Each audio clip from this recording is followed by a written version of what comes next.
जानकीकान्तस्मरणं जय जय राम राम ராஜா ராமச்சந்திரமூர்த்திக்கு ஜெய்.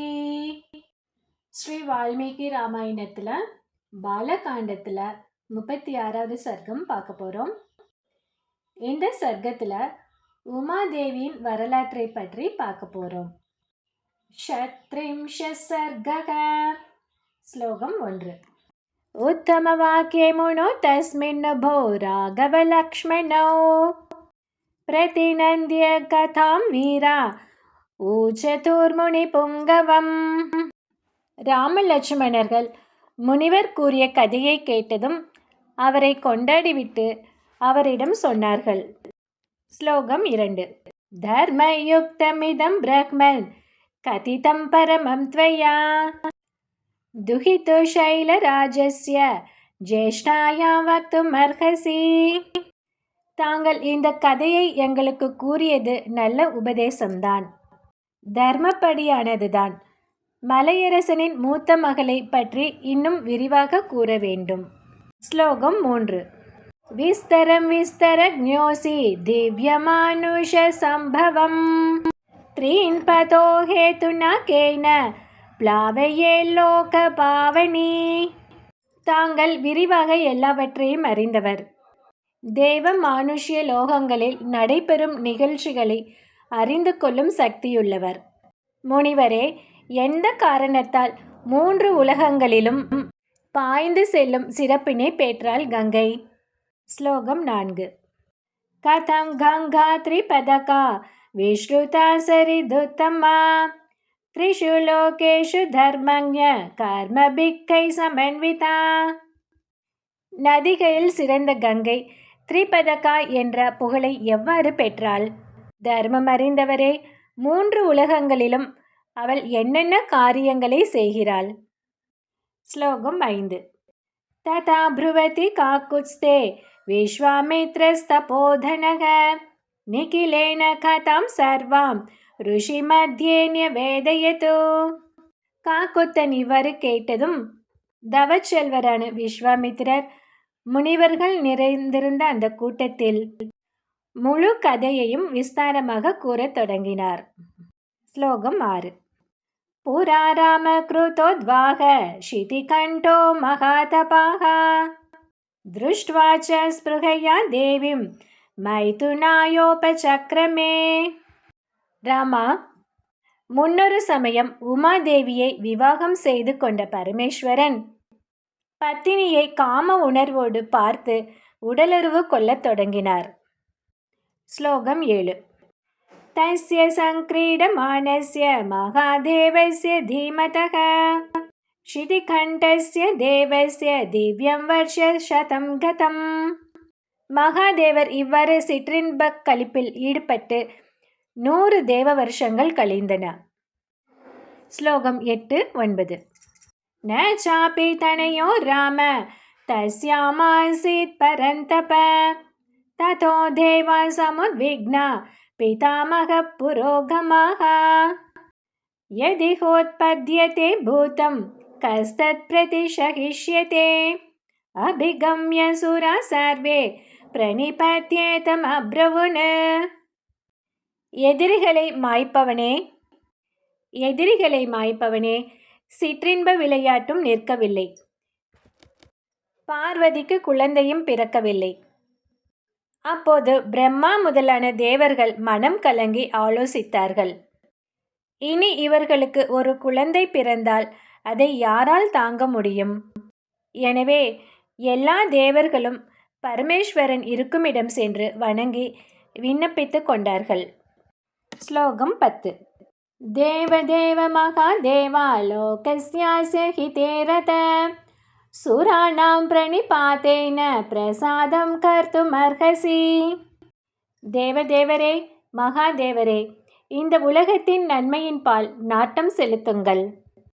தேவர்கள் நாங்கள் வணக்கத்துடன் பிரார்த்தித்துக் கொள்வதை கேட்டு அருள் புரிய வேண்டும். ஸ்லோகம் 11.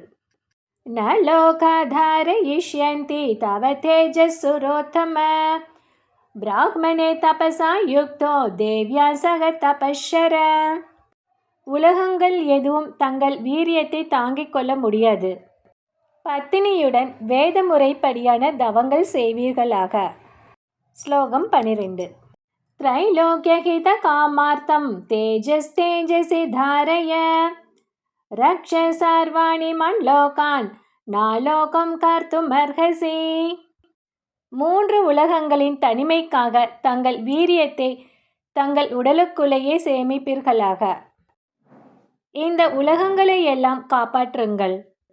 உலகங்கள் இல்லாதபடி, அதாவது அழிந்துவிடும்படி செய்து விடாதீர்கள். சிந்தனைக்கு எட்டாத சக்தியுடைய தங்கள் வீரியம் வெளிப்பட்டால் உலகங்கள் பொசுங்கி போகும். ஸ்லோகம் 13. தேவதானாம் வச்சம் ஸ்ருத்வா சர்வலோகம் மகேஸ்வரக பாடமித்யப்ரவீத் சர்வான் புனச்சேதம் உவாச்சக. அனைத்துலகங்களுக்கும் பெருந்தலைவரான பரமேஸ்வரன் அவர்கள் கூறியதை கேட்டு சரி என்று சொன்னார். தொடர்ந்து இவ்வாறு கூறினார். ஸ்லோகம் 14.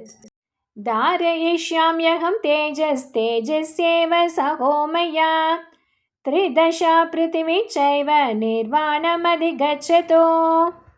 நானும் உமாதேவியும் வீரியத்தை எங்களுக்குள்ளேயே தரித்து கொள்கிறோம். வானுலகமும் மண்ணுலகமும் அமைதியாக இருக்கட்டும். ஸ்லோகம் 15. யதிதம் க்ஷுபிதம் ஸ்தானான் மம தேஜோஹ்யனோத்தமம் தாரயிஷ்யதி கஸ்தன்மே ப்ருவந்து சுரசத்தமாக. ஆனால் என்னிடமிருந்து வெளிப்பட்டுவிட்ட தேஜஸை யார் ஏற்கப் போகிறார் என்பதை தேவர்களே எனக்கு தெரிவியுங்கள். ஸ்லோகம் 16. ஏவமுக்தாஸ்ததோ தேவா பிரத்யுஷுர்வృషభధ్వஜம் யத்தேஜக்ஷுபிதம் ஹேதத் தத்தராதாரயிஷ்யதி. இவ்வாறு கேட்கப்பட்டதும் வெளிப்பட்ட தேஜஸை இந்த பூமி தேவி தாங்கிக் கொள்வாள் என்று பரமேஸ்வரனுக்கு பதில் சொன்னார்கள் தேவர்கள். ஸ்லோகம் 17. ஏவமுக்த சுரபதி பிரமுமோச்ச மஹீதலே தேஜசா பிருத்திவி ஏன வியாப்தா சுகிரி காணனா. இதை கேட்டதும் பரமேஸ்வரன் தன்னுடைய தேஜஸை பூமியில் விட்டார். பூமியில் உள்ள காடு மலையெங்கும் அந்த தேஜஸ் வியாபித்தது. ஸ்லோகம் 18. ததோ தேவாச கந்தர்வா புனருச்சு ஹுதாசனம் பிரவிஷத்வம் மகா தேஜோ ரௌத்ரம் வாயு சமன்விதக. அப்போது தேவர்களும் கந்தர்வர்களும் அக்னி தேவனை பார்த்து, வாயுவுடன் ருத்ர தேஜஸுக்குள் புகுந்து கொள்வாயாக என்று கூறினார்கள். ஸ்லோகம் 19. ததக்னினா புனர்வியாப்தம் சஞ்சாதா ஸ்வேத பர்வதக திவ்யம் ஷரவணம் சைவ பாவகாதித்ய சந்நிபம். அக்னியினால் ஆக்கிரமிக்கப்பட்ட ருத்ர தேஜஸ் ஒரு வெண்மலை ஆயிற்று. அதில் அக்னி சூரியனைப் போல் ஒளி வீசும் தெய்வீகமான நாணற்காடும் தோன்றிற்று. ஸ்லோகம் 20. யத்ர ஜாதோ மகா தேஜாக கார்த்திகேயோக்னி சம்பவக பூஜயாமாசுரத்யர்த்தம் சுப்ரீத மனசஸ்ததா. அங்கேதான் மகா பராக்கிரமம் கொண்ட கார்த்திகேயன் அக்னிகுமாரனாக தோன்றினார். அப்போது தேவர்களும் முனிவர்களும் உமாதேவியையும் சிவபெருமானையும் மிகவும் மனம் மகிழ்ந்தவர்களாக வெகு விமரிசையாக வாழ்த்தி போற்றினார்கள். ஸ்லோகம் 21. அத சைலசுதா ராம த்ரிதசாநிதம் அப்ரவீதோ அப்ரியஸ்ய கிருதஸ்யாத்ய பலம் பிராப்ஸ்யத மே சுராக. ராமா, அப்போது மலையரசன் மகளான உமா தேவர்களை பார்த்து, எனக்கு பிரியமில்லாத மனம் ஒவ்வாத காரியத்தை செய்த தேவர்களே, அதன் பலனை இப்போது அனுபவிக்கப் போகிறீர்கள் என்று கூறினாள். ஸ்லோகம் 22. இத்யுக்த்வா சலிலம் கிருஷ்ய பார்வதி பாஸ்கர பிரபா சமன்யுரஷபத் சர்வான் க்ரோத சம்ரக்த லோச்சனா. இவ்வாறு கூறிவிட்டு சூரியனைப் போல் ஜொலித்து கொண்டிருந்த பார்வதி கோபத்தால் கண்கள் சிவக்க, சினம் பொங்க கையில் நீர் எடுத்துக்கொண்டு அவர்கள் எல்லோருக்கும் சாபம் கொடுத்தாள். ஸ்லோகம் 23. யஸ்மா நிவாரிதா சாகம் சங்கதா புத்திர காம்யயா अपत्यं स्वेषु दारेषु नोत्पादयितुमर्हत अद्य प्रभृति युष्माकम् अप्रजा सन्तु पत्नयः.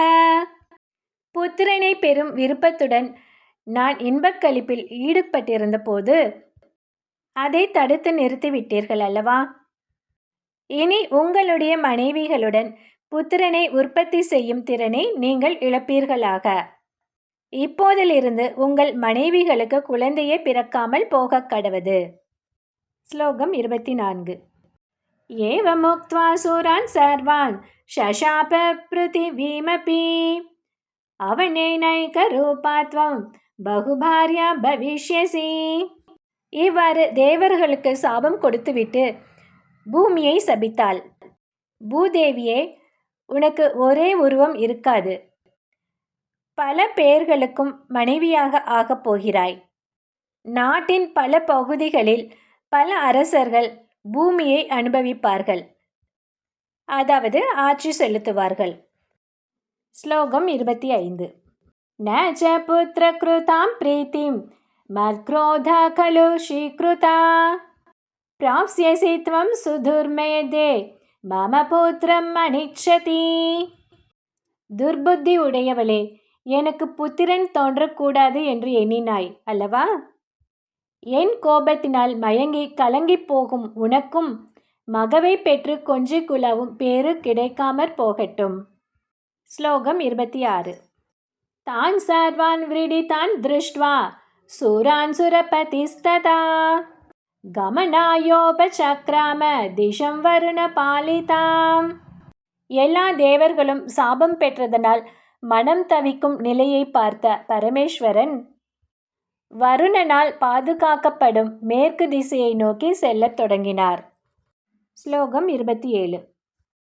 ச கத்வா தப ஆதிஷ்டத் பார்ஷ்வே தஸ்யோதரே கிரேஹே ஹிமவத் பிரபவே ஸ்ருங்கே சகதேவ்யா மகேஸ்வரக.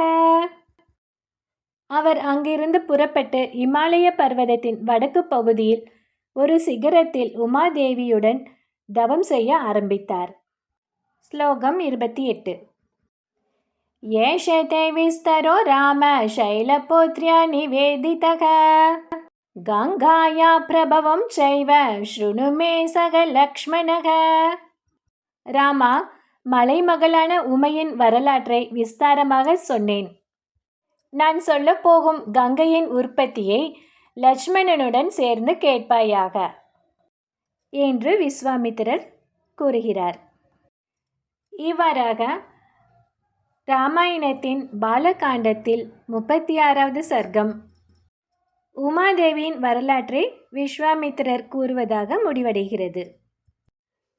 ஜானகி காந்த ஸ்மரணம். ஜெய் ஜெய் ராம ராம. ராஜா ராமச்சந்திரமூர்த்தி கே ஜெய்.